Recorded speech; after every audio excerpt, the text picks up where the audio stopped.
A Life of Bliss.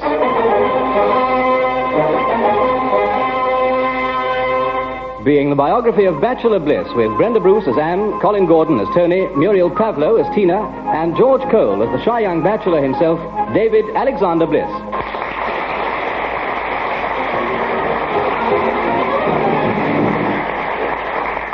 What are Bliss's hopes for the future? Determined for once to resist the temptation to try and trip him up, I put this perfectly innocent question to him a couple of days ago. Oh, no, I'm sorry. No offense, but no comment.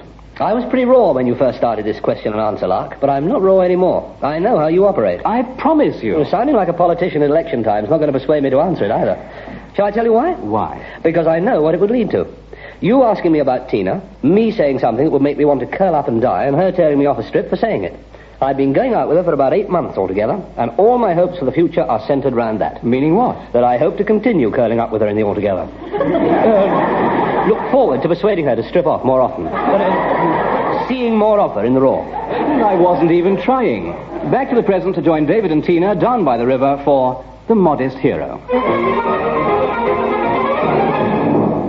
Sun's still bright. It will be till about 7. The river looks so inviting, I feel like going for a swim. Don't be silly, it'll be freezing. Oh, I don't know. Nothing, absolutely nothing will get me to go in. Help! Famous last words. There, look, clinging on to the speedboat. What? A little boy by the look of it. Oh, yes, I see him. Oh, better take your coat off if you're going to swim out to him. Yes, righto. And your shoes. Right. Help! Yeah, hang on, I'm coming. David! What? There's no need to take your socks off. Oh, no, of course not. Help! Coming! No, what are you doing? Putting my socks back on again. David! There's no need to do that. Okay. Here goes. Well, there was no need to dive in either. Why? It's only about a foot deep. Hurt yourself? Well, just jarred my head. That won't do it any harm. Oh, go on, darling, quickly. He's let go of the boat. Yes, all right. Help me, I'm drowning. It's okay, Sonny, don't worry. Grab hold of my hand and I'll pull you to the bank. That's it.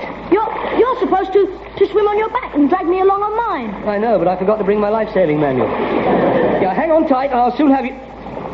Good gracious, it's all right now. All right? You're not out of your depth. Of course I am. You're not, honestly. Stop threshing around and you'll see for yourself.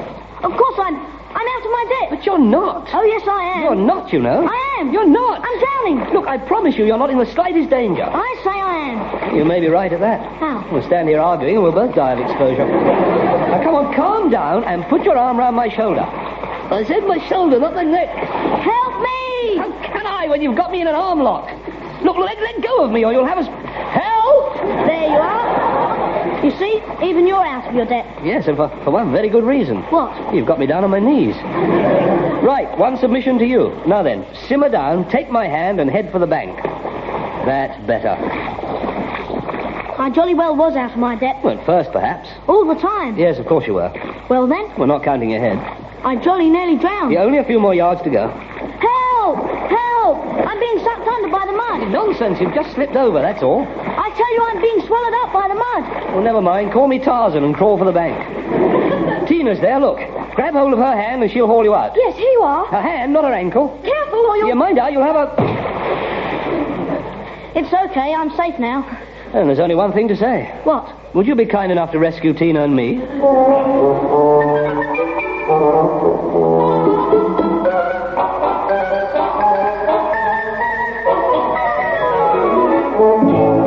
All right, then. Open the box. It's okay, Psyche, it's me again. You turned down 19 pounds, didn't you, Get baby? it off, Tony. I want David to tell us what happened. Yes, okay. It's amazing what people do to get on television. Well, what prompted that? The woman contestant on that quiz program couldn't have revealed more intimate details of her married life if she'd sold the story to the Sunday papers. Even got onto their double bed, believe it or not. Well, not with the quizmaster, I trust. My, how you've changed. I can remember when a remark like that would have made you blush to the roots of your hair. The man most likely to be mistaken for a communist convert. I don't get it. Perpetually turning red.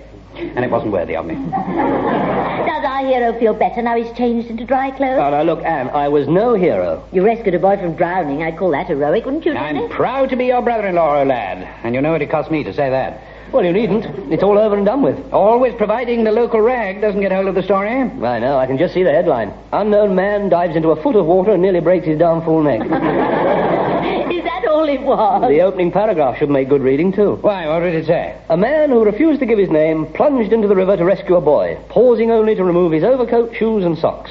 Well, what's wrong with that? You can't swim for... Oh, your socks? I was in such a panic, I even started to put them back on again.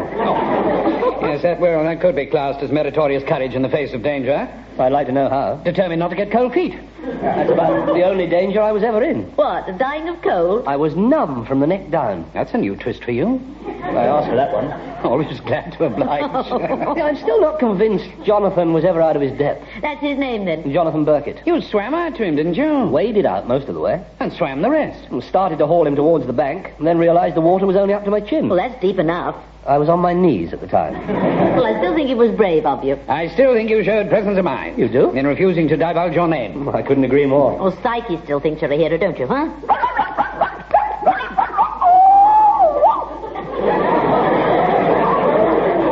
Man's best friend.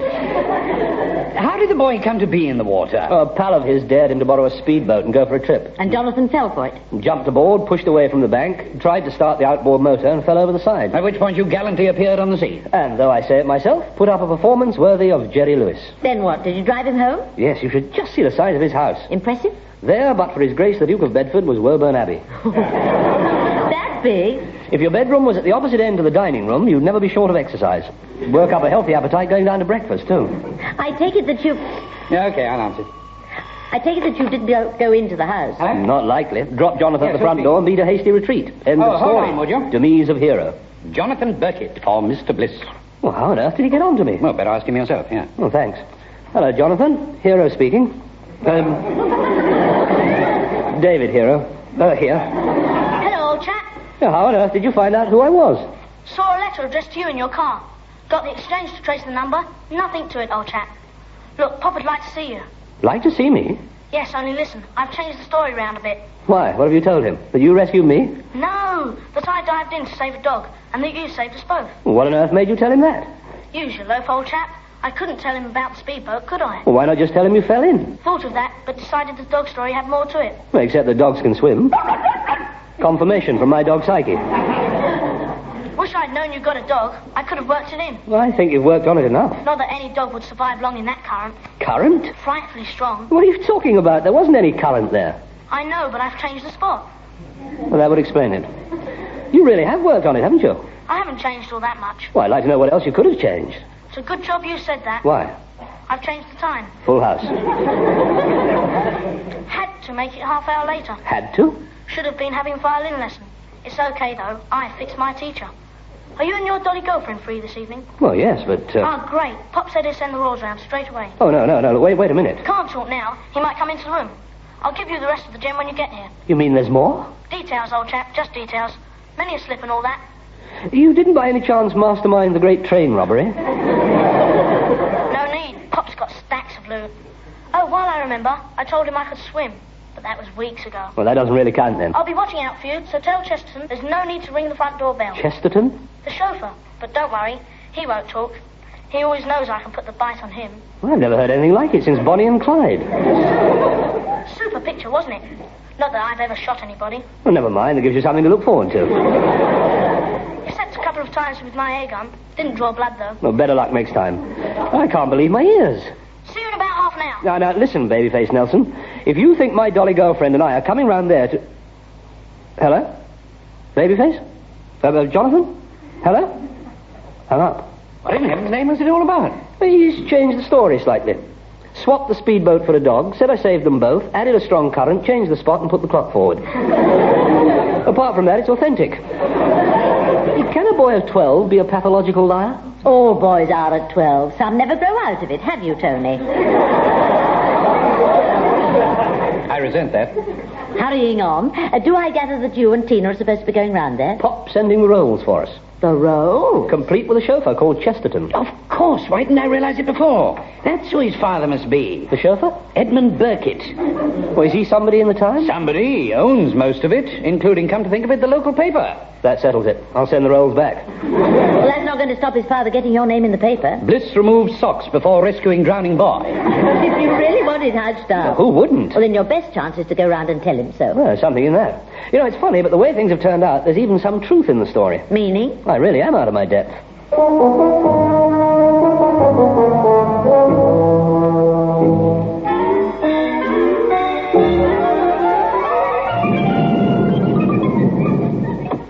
okay, Chesterton. We can manage. Thank you, Chesterton. Good night. If you had a rose, I might even marry you. If I had a rose, I could marry anybody I liked. Oh, so I'm only second best. Yes, but I shouldn't lose any sleep. My chance of ever getting one is... Oh, so you've arrived? Quickly, inside. Pop's in the study, but you never know when he's going to bob out. Shut the front door, old chap. Oh, yes, right, huh? We'll stand over here by the stairs. Then we can keep an eye on the study door without him seeing us. Right, last-minute details. Starting with where it's supposed to have happened. About half a mile from where it rarely happened. By the weir. What weir? Where? Damming up that stream that runs into the river. Oh, not all that far from the lock. That's it, yes.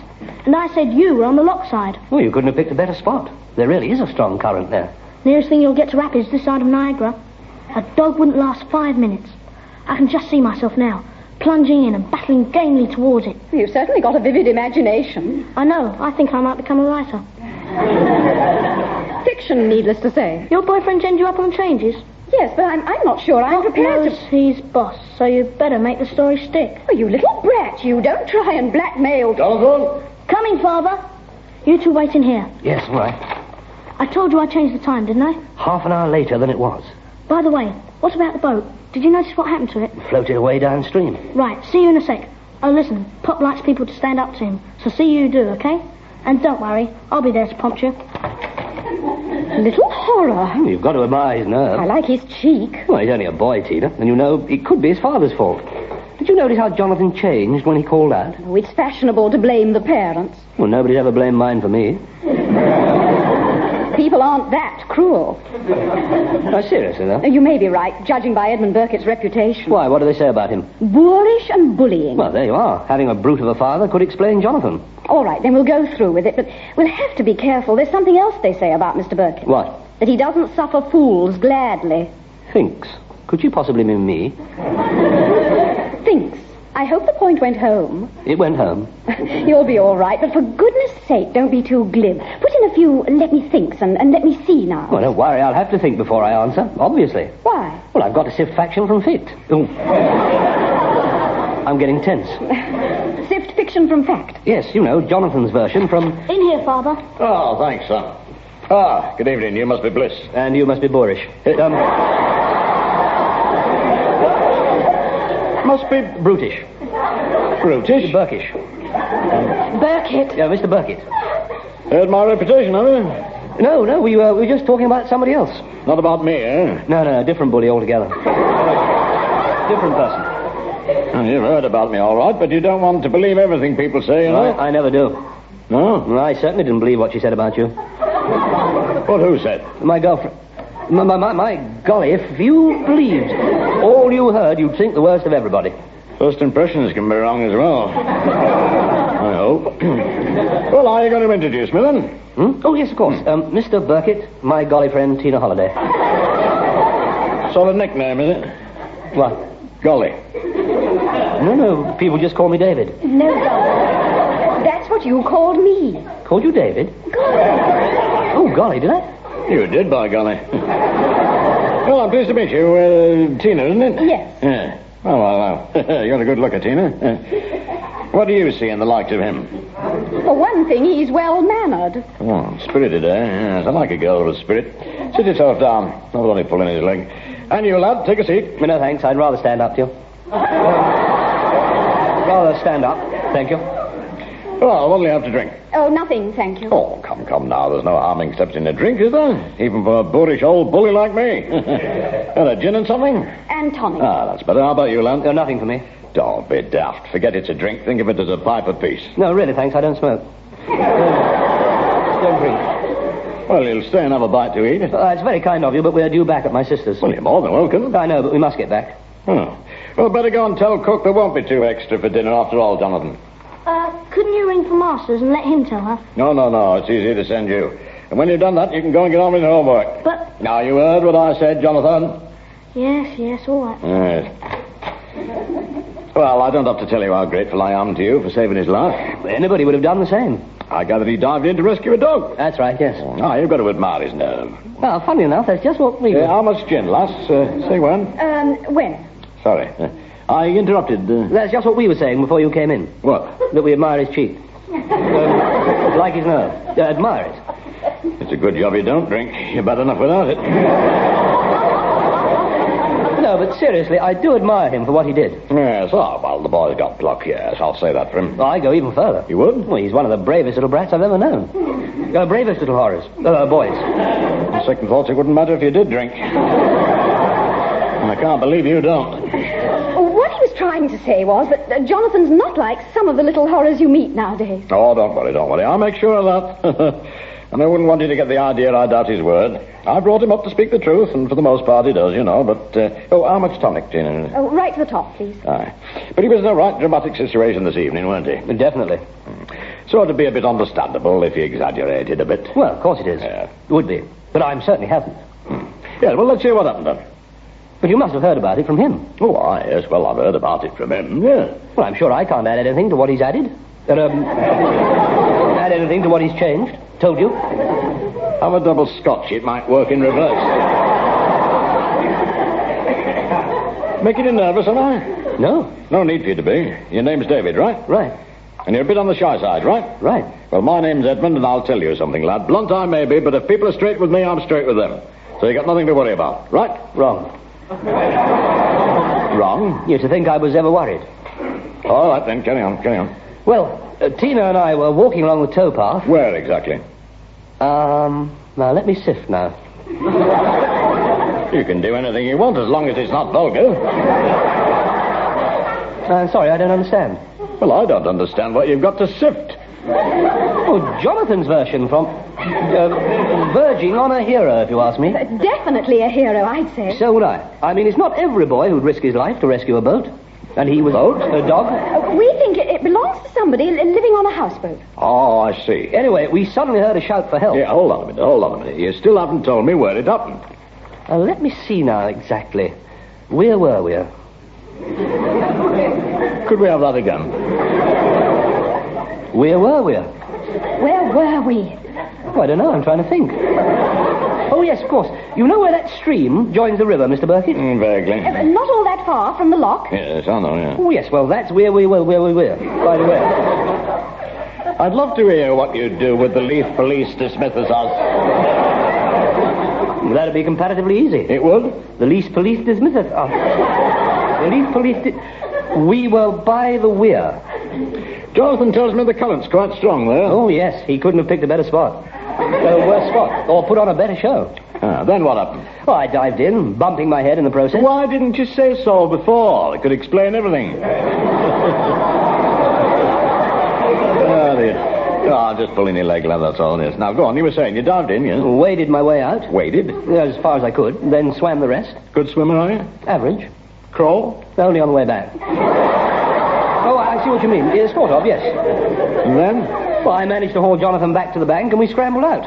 And that's all there was to it. What about the dog? We drifted away downstream. Oh, the dog. Right.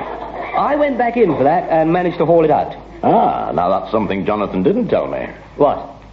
What you did with the dog? Well, Take it to the police station, did you? No. Yes. Come again. Yes. No.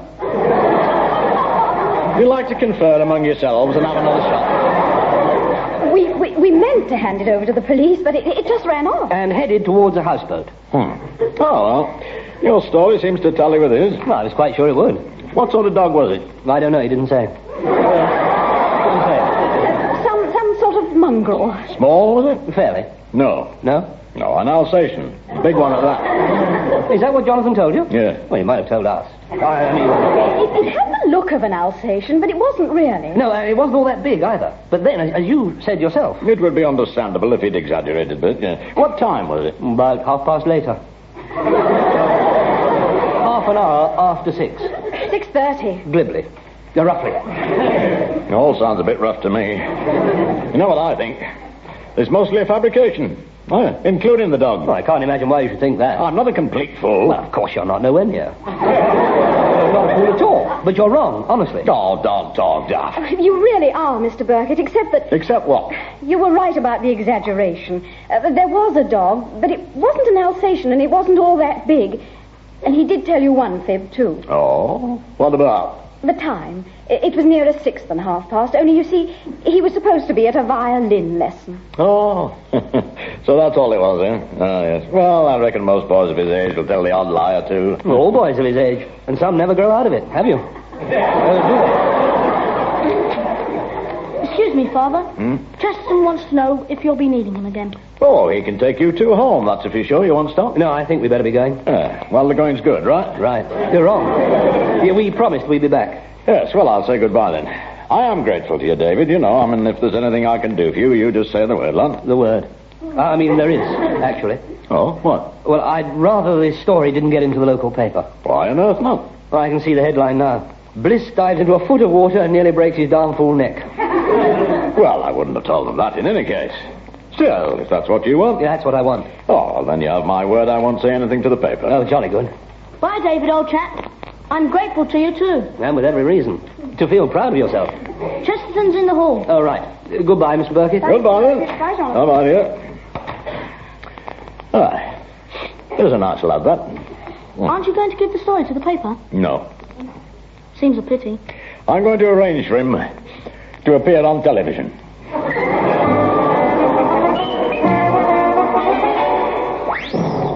Regional television? Due here at any moment. But why? Well, why do you think? You're going to be... Oh, that'll be them now. Like me to let them in, Anne? Would you, Tina? Yes, of course. I'm going to be what? Interviewed in the news. And we're all going to be on it, too. Oh, no, not me. Not likely. Oh, but you must. Tony'd be terribly disappointed if you stopped him from appearing. Oh, nonsense. I'm sure he couldn't care less about it. That's exactly what he said. Well, there you are. Just before hurrying upstairs to change into his best suit. But I don't understand. Only this evening he was saying that it was amazing what people would do to get on television. And now he's proving it.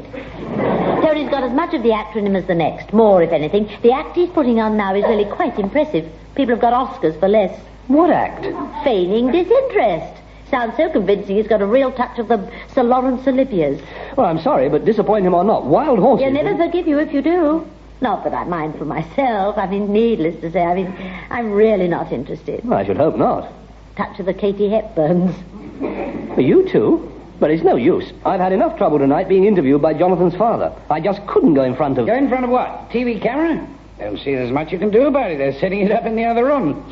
Speaking personally, I couldn't care less about appearing. I know. Anne told me that's what you'd feigned. Feigned? Yeah, what you'd acted. Said. Sorry, getting muddled. Helpfully. No, look, Tony, she only told me you were touched. Touched at the idea of me appearing, but disinterested yourself. I'm glad that's how you feel, too, because I simply couldn't go through with it. Oh, don't be silly. Of course you could. I couldn't honestly, Oscar. Oscar? Lawrence. So Tony. Tony, without the sir. As I was just explaining to Katie, to Anne. Oddly enough, that's the first slip I haven't understood. Well, she admitted she was as keen as you. So you've been telling him I'm keen, have you? Yes, darling, and you know perfectly well I'm right, aren't I? Well, yes, for a bit of fun. Yes, well, I'm sorry, but I simply couldn't... Come on, Psyche, in here. Apparently we're on in about 15 minutes. Oh, no, don't tell me you want to be on telly, too. Who, me? Oh, I can't think of anything I want less. Sanity at last. Well, of course I do. Who wouldn't? A touch of the Audrey Hepburn.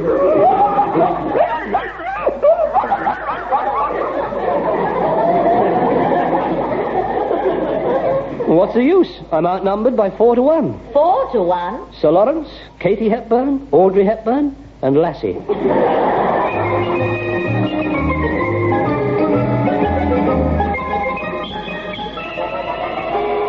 Good evening. Tom Wyatt here. Tonight, News and Views brings you a story of local heroism from the house of the hero himself. Seated here with me, his married sister, Anne Fellows. Hello. Brother-in-law, Tony. Hiya. Girlfriend, Tina Holliday. Good evening. And sitting next to Tina, our hero, David Bliss. Now then, David, could you tell us what happened in your own words? Well, there was nothing to it, really, so I'll keep it short and to the point. Keep it as brief as possible. We were walking along by the river, heard a shout for help. I whipped off my coat, handed it to Tina, dived into my socks, swam out to the dock, got it by the knees, then went back in and managed to drag the bank to safety. No. Got that awfully mixed up, didn't I? Never mind, I'll start again. Heard a shout, helped Tina off with her briefs, managed to get her on her knees. Crawled out to the boy and found him an awful drag. We'll start again. We heard a shout. I dived into Tina's shorts, managed to get her down on her knees, and waded out to the...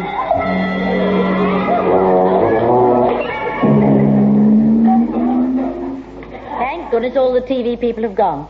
No more calls from viewers. Well, only because Tony's taken the phone off the hook. Never stopped till then. All saying exactly the same. How wonderful it was to see someone as genuine as David. Genuinely shy, brave, genuinely, etc., etc. Oh, by the way, I had a look for him in the garden, but he's not out there. No, he's out with Psyche. He left this note on the hall stand. Dear Anne, Tony, and Tina, sorry seems so inadequate, but what else can I say? You three mean everything to me, you know that. The last people in the world I'd want to embarrass, to let down. I'd go to a head shrinker, but doubt if I'd ever be able to spit out what's wrong with me. Don't know what I'll do yet, probably get a job abroad. Meanwhile, out for a walk with Psyche. Genuinely sorry, love, David. Oh, dear David, he's far more worried for us than himself. Still, he'll have forgotten all about it by tomorrow. Not when he sees the headline in the local rag. Why? Did they tell you what it was going to be when they rang? Bliss, the modest hero.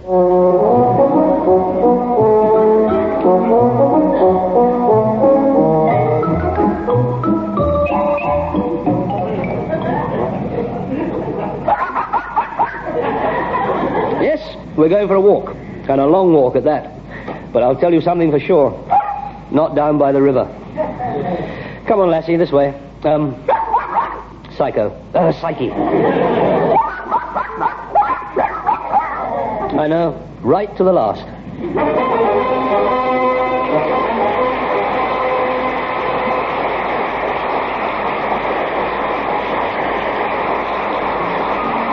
That was the last in the present series of A Life of Bliss, starring George Cole as David, Brenda Bruce as Anne, Colin Gordon as Tony, Muriel Pavlo as Tina, and Percy Edwards as Psyche the dog. Other parts were played by Derek Guyler, Leonard Brockwell, and David Graham. A Life of Bliss is written by Geoffrey Harrison and produced by Edward Taylor.